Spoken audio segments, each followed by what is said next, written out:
Okay, this video is all about the type tool.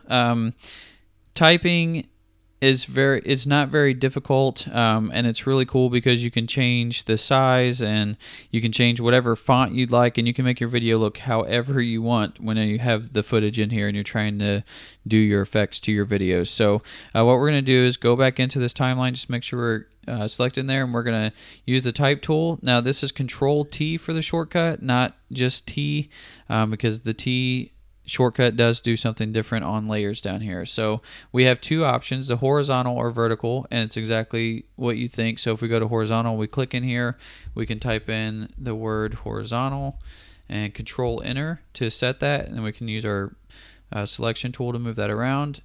We can also hold Control T and hit it again, and notice our cursor changes here. We can type in vertical, so that gives us vertical text, and then we can move it around with our selection tool in our composition.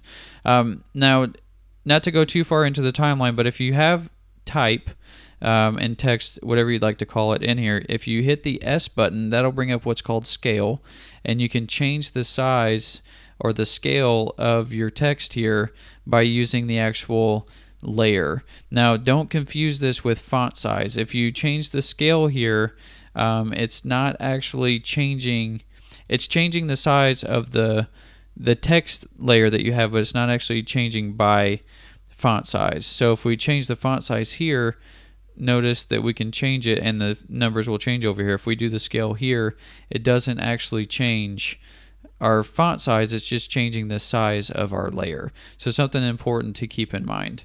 Now what we can do once we have this set is we can click in here and or double click in the layer, and we can change the text if we'd like. Control Enter.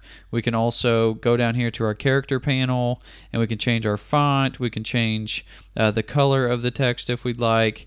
We can change all these different text settings, and we can also go to the paragraph and write a line if we had, you know, more than one word. So let's say we'll just put in here second word, and then we can align those just like you would in a Word document or in Photoshop.